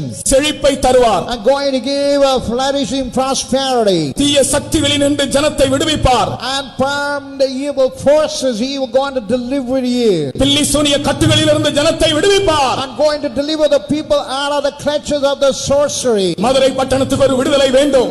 And for the city of Madurai, deliverance is needed. இந்தியாவுக்கு ஒரு விடுதலை வேண்டும். For India, deliverance is needed. ஒன்று நாளாகமம் 7:14. First Chronicles 7:14. நான் தேசத்திற்கு சேமத்தை தருவேன். And our God would give a great prosperity to the nation. என் நாமம் தரிக்கப்பட்ட ஜனங்கள் தங்களை தாழ்த்தினால், And the people who have in the name, when they humble themselves, துதித்தால், when they pray, நான் தேசத்திற்கு சேமத்தை தருவேன். and I will give you health and prosperity. மதுரைக்காக துதிப்போம். Let's praise God for Madurai. இந்தியாவுக்காக துதிப்போம். Let's praise God for India.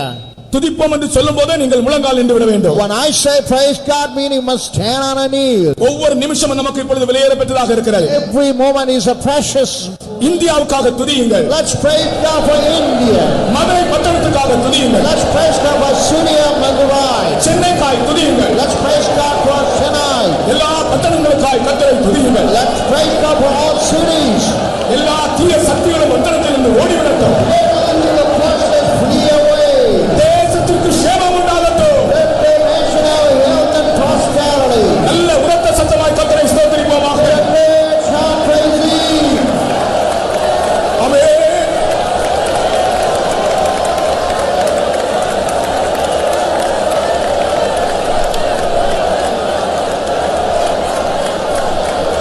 ஆமென். ஸ்தோத்திரம், ஸ்தோத்திரம், ஸ்தோத்திரம், ஸ்தோத்திரம், ஸ்தோத்திரம்.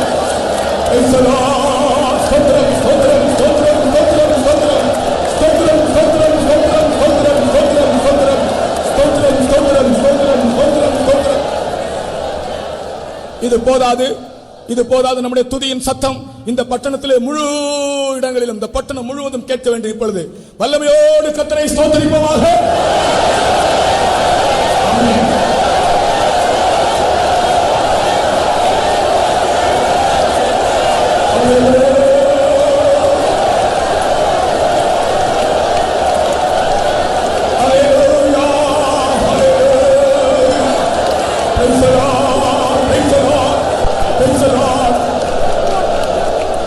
ஆமென்.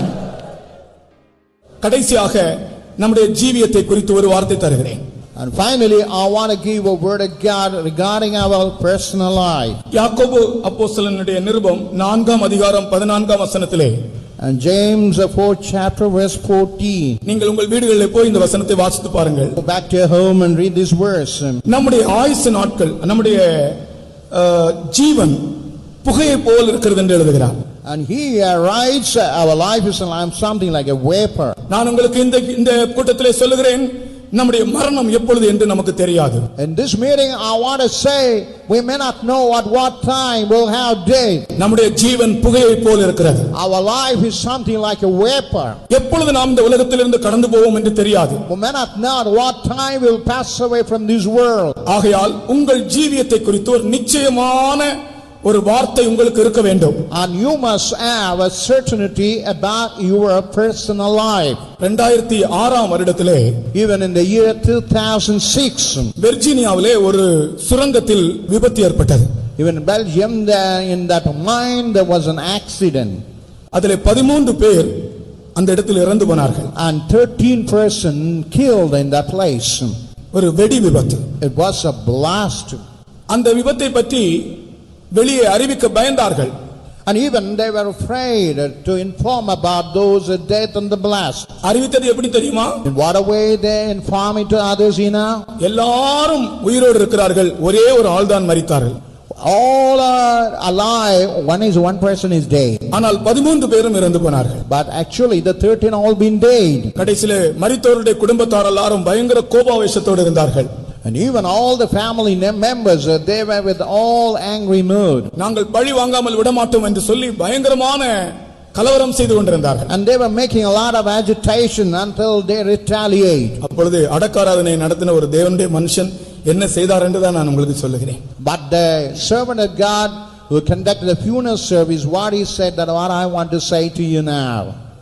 இந்த 13 பேரும் மரித்தவர்கள் என்ன செய்திருக்கிறார்கள்?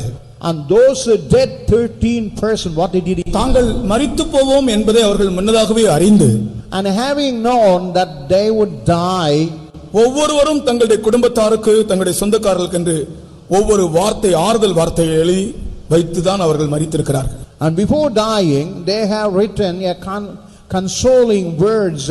With that only they have died. அடக்காராதனை நடந்து கொண்டிருக்கிறது. Now the funeral service was going on. அவர்கள் எழுதின வார்த்தைகள் வாசிக்கப்பட்டன. Even whatever the words written were just read in the place. அடக்காராதனையை நடத்தினவர் அங்கே நின்றுதான் அந்த கோபத்தோடும் அந்த ஆரவாரத்தோடு நின்றுதான் ஆட்களிடத்திலே ஒரு கேள்வி கேட்டார். மிகவும் அன்போடு கேட்டார். And you ask him all politely and kindly. மரித்தவர்கள் அனைவரும் நமக்கு ஆறுதல் வார்த்தைகள் எழுதி இருக்கிறார்கள். All the dead person, they have written a very consoling words. இப்பொழுது நான் இங்கே நிற்கிறவரிடத்தில் கேட்கிறேன், and I want to ask you, the people who are standing here, நீங்கள் ஒவ்வொருவரும் ஒவ்வொரு வார்த்தை எழுதி கொடுங்கள் என்றால் நீங்கள் என்ன வார்த்தை எழுதுவீர்கள் என்று கேட்டார். if I'm asking all you to write a word and give to me what the words you are going to write. எல்லாரும் சிந்திக்க ஆரம்பித்தார்கள். All started thinking about. கடைசியிலே அந்த அடக்காராதனை நம்பிக்கையோடு முடிந்தது. And finally that funeral service ended with the hope. எந்த நேரத்தில் மரணம் என்று நமக்கு தெரியாது. We may not know at what time death would come. ஆனால் என்னை குறித்த ஒரு வார்த்தை எனக்கு நன்றாக தெரிய வேண்டும். But I must know about me, about the word exactly, definitely. உன்னுடைய ஜீவியத்தை குறித்த ஒரு நிச்சயமான வார்த்தை உனக்குள் இருக்க வேண்டும். And regarding your life, certainly you must have a word within you. விசுவாசத்தோடு நம்பிக்கையோடு கர்த்தரை ஸ்தோத்திரிப்போமாக. With the faith, with the belief, let's praise him. நம்முடைய கூட்டம் முடிய போகிறது.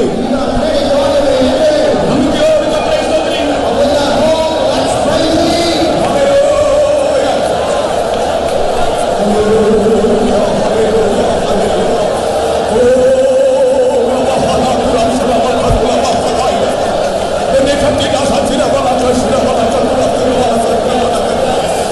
Oh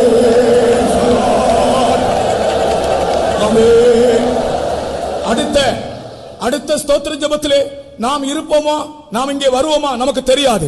The next dawn praising, whether we would be alive, whether we would be able to attend this kind of dawn praising. நான் நடத்துவேனா எனக்கும் தெரியாது. Even I may not know whether I will able to conduct these dawn praising. ஏனென்றால் நான் இப்பொழுது சொன்ன வசனத்திலே நாளைக்கு நடப்பது நமக்கு தெரியாதே என்று அப்போஸ்தலன் எழுதுகிறார். Even Apostle writing in the word of God, we may not know what will happen tomorrow. ஆனால் நிச்சயமான ஒரு வார்த்தை உன்னை பற்றி உனக்கு இருக்கட்டும். Certainly you must have a word about you. விசுவாசத்தோடு கர்த்தரை ஸ்தோத்திரிப்போமாக. With all faith praise Him.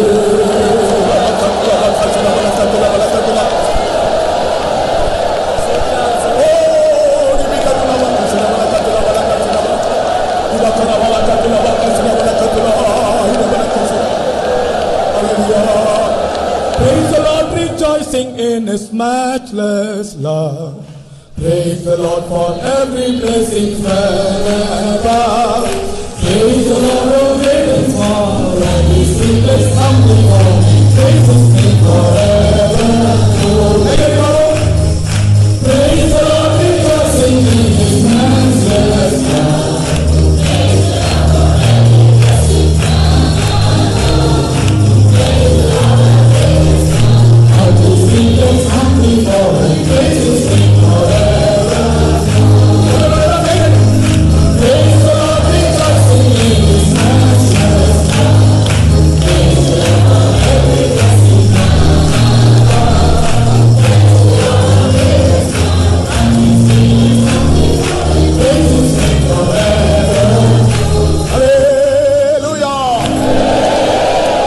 இப்பொழுது நீங்கள் எழுதி போட்ட இந்த अनेक ஆயிரம் விண்ணப்பங்களுக்காக நாங்கள் கை வைத்து ஜெபிக்க போகிறோம். Now whatever the requests we have written and cast into that box, for all those requests we are going to pray.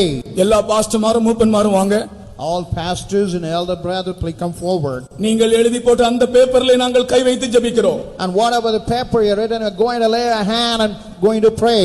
இது பெட்டி மேல நாங்கள் கை வைத்தாலும் கூட நீங்கள் எழுதின பேப்பர் மேல தான் நாங்கள் கை வைக்கிறோம். Even though we lay a hand upon the box and we are laying a hand actually upon the paper what he has written as a request. கடந்த நாட்களிலே நடந்த கூட்டங்களில் எழுதி வைத்ததான ஒவ்வொரு பாயிண்ட்ஸ்க்கும் கர்த்தர் எங்களுக்கு விடுதலை தந்தார் என்று அநேகர் போன் பண்ணினார்கள். And many telephone saying, for all those requests God had answered us. கர்த்தர் நல்லவர். God is good. கர்த்தர் ஜெபத்தை கேட்கிறவர். And God answered our prayers. வேண்டுதலுக்கு பதில் தருகிறவர். And He the Lord, we answer all your supplication. ஜெபத்தை கேட்கிறவரே, O Lord, we hear that our மாம்சமான யாவரும் உம்மிடத்தில் வருவார்கள். the people who are of flesh will come unto you. கர்த்தர் உங்களை நீங்கள் எழுதின காரியத்தை கர்த்தர் வாய்க்க பண்ணுகிறார். And whatever you are written, God going to make it a prosperous. நீங்கள் எல்லாரும் கூட உங்களுடைய பக்கத்தில் இருக்கிற உங்களுடைய கையை பிடித்துக் கொள்ளுங்கள். And you all that catch your hand nearby. நாங்கள் எல்லாரும் இதிலே கை வைத்து ஜெபிக்கிறோம். And we are going to lay a hand and going to pray. எல்லாரும் விசுவாசத்தோடு ஜெபிங்க.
கர்த்தர் நம்முடைய காரியங்களை வாய்க்க பண்ணுகிறவர் என்ற விசுவாசத்தோடு எழுதினீர்கள். கர்த்தர் அதை கேட்டிருக்கிறார். அதற்காக கர்த்தரை ஸ்தோத்திரம் பண்ணுங்கள்.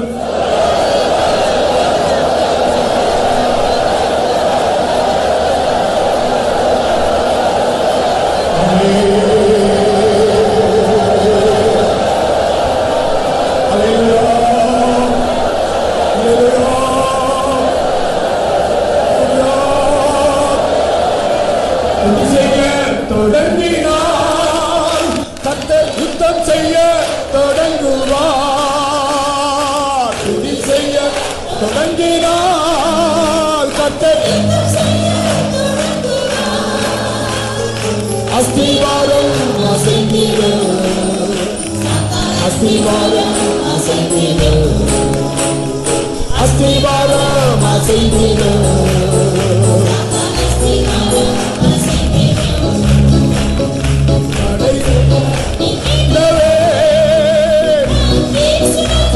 முன் செல்கிறார் தடைகளை நம் இயேசு ராஜா முன் செல்கிறார். எண்ணம் போன்ற சத்துருவே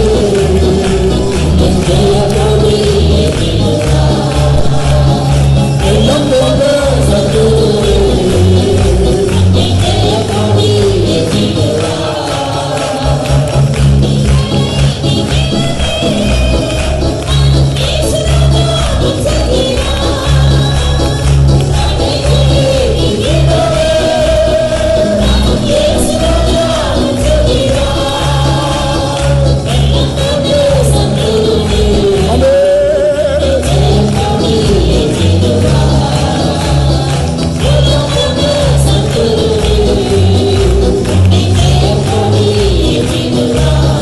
துதி செய்ய தொடங்கினார் கர்த்தர் யுத்தம் செய்ய தொடங்குவார். கைதட்டி பாருங்கள். கர்த்தர் யுத்தம் செய்ய தொடங்குவார். அஸ்திவாரம் அசைந்திடும் அசைந்திடும் திவாகராவாரம் அஸ்திவாரம்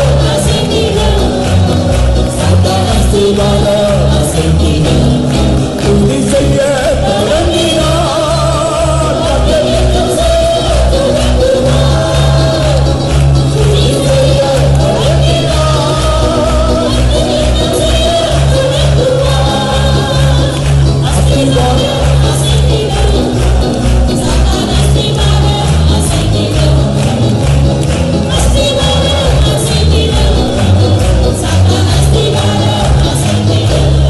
முழங்கியே எதிர்க்கிறார் கர்த்தர் பராக்கிரமசாலியே போல். முழங்கியே எதிர்க்கிறார் கர்த்தர் பராக்கிரமசாலியே போல். சத்துருவின் செய்வதை அவர் நிச்சயமாக வெல்லுவார். ஓ சத்துருவின் செய்வதை அவர் நிச்சயமாக வெல்லுவார். ஜெபம் செய்ய தொடங்கினார் கர்த்தர் கிரியை செய்ய தொடங்குவார். ஜெபம் செய்ய தொடங்கினார் கர்த்தர் கிரியை செய்ய தொடங்குவார். ஆசீர்வாதம் இறங்கிடும் இங்கே ஆசீர்வாதம் இறங்கிடும் இங்கே ஆசீர்வாதம் இறங்கிடும் இங்கே ஆசீர்வாதம் இறங்கிடும். ஜெபம் செய்ய தொடங்கினார் கர்த்தர் கிரியை செய்ய தொடங்குவார். ஜெபம் செய்ய தொடங்கினார் கர்த்தர் கிரியை செய்ய தொடங்குவார். அபிஷேகம் இறங்கிடும் அபிஷேகம் இறங்கிடும்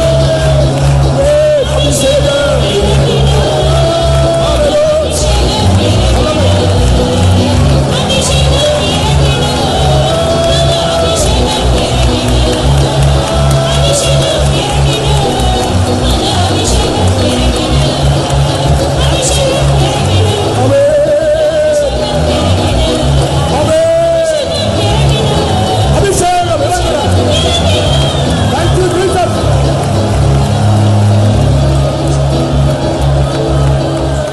நான் உங்களை திக்கற்றவர்களாய் விடேன்.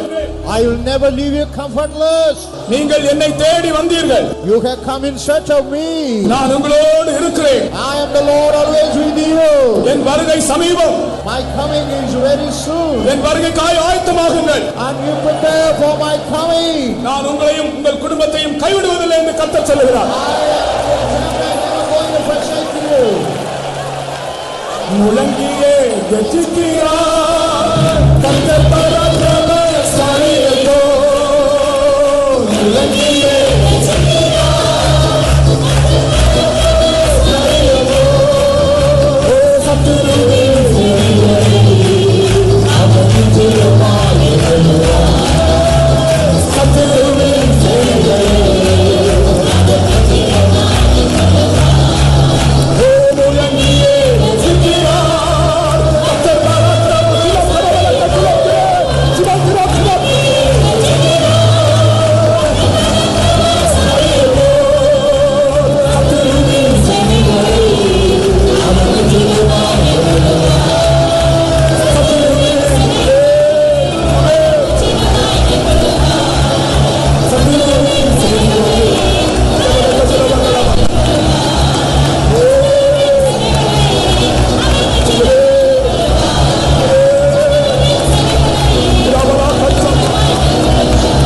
கிருபை, அவருடைய இரக்கம், தயவு, காருண்யம், அது நிமித்தமாக இந்த அதிகாலை ஸ்தோத்திர ஜெபத்தை ஆசீர்வாதமாக நடத்தி தந்தபடியால் ஸ்தோத்திரிப்போம்.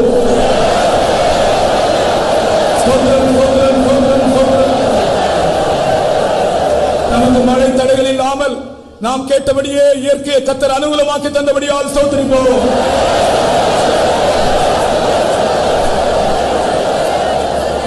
எல்லாரும் பிரயாணத்தில் வரும்போது பத்திரமாக கொண்டு வந்தார். இனி திரும்பி போகும்போது விட அவர்களை பத்திரமாய் கர்த்தர் கொண்டு போய் சேர்க்கும்படியாய் ஸ்தோத்திரிப்போம். ஆண்டவரை துதிக்கும்படி, அவரை மகிமைப்படுத்தும்படி, அவரை உயர்த்தும்படி ஆண்டவர் ஒரு கூட்டம் ஜனமாக நம்மை வைத்தாரே. இந்த மதுரை பட்டணத்திலே, இந்த இந்தியாவின் பல இடங்களில் வைத்தாரே. ஸ்தோத்திரம் பண்ணுங்கள்.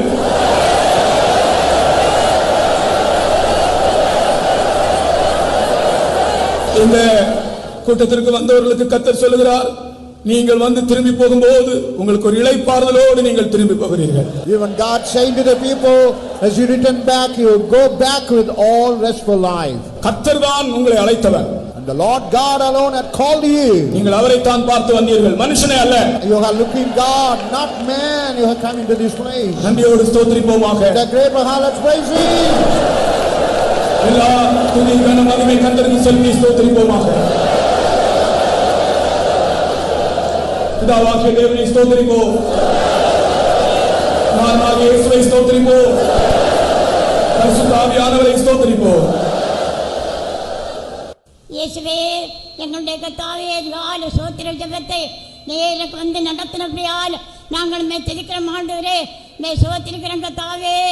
இயேசுவே, கொண்டு வந்ததான ஒவ்வொரு பிள்ளைகளுக்காக கர்த்தாவே நாங்கள் மெச்சிருக்கிறோம் கர்த்தாவே.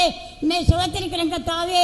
முடமான கர்த்தாவே, நினைஞ்ச கர்த்தாவே, அபிஷேகம் பண்ணி கர்த்தாவே தந்த ஒவ்வொரு வார்த்தைகளுக்காக கர்த்தாவே நாங்கள் மெச்சிருக்கிறோம். ஆண்டவரே இயேசுவே, நீ ஒருவரையும் கைவிடுகிற தேவன் அல்ல கர்த்தாவே. நாங்கள் தெரிக்கிறோம். ஆண்டவரே, வழிநடத்தமான ஆபத்துகள், அனர்த்தங்கள் நேரிடாதவரே சுகத்தோடு போய் சேர நீ உதவி செய்யும்படியாக நாங்கள் வேண்டிக் கொள்கிறோம். சுவாமி, ஆசீர்வாதத்தை பெற்றவர்கள் ஒருவராயிரம் தங்கள் ஆசீர்வாதத்தை நஷ்டப்படாதவரே ஆசீர்வாதத்தை காத்துக்கொண்டு மக்கள் பிரியமான பிள்ளைகளாக ஜீவித்து வரிய நாளுக்கு கர்த்தாவே நீ கைதுபடுத்த வேண்டும். கர்த்தாவே, எங்களை முற்றுமாக தாக்கி இந்த வரம்புளான கரங்களை ஒப்படைக்கிறோம். இயேசுவின் நாமத்தில் பிதாவே. நம்முடைய கர்த்தராகிய இயேசு கிறிஸ்துவின் கிருபையும், பிதாவாகிய தேவனுடைய அன்பும், பரிசுத்த ஆவியின் ஐக்கியமும் நம் அனைவரோடும் சதா காலங்களிலும் இருப்பதாக.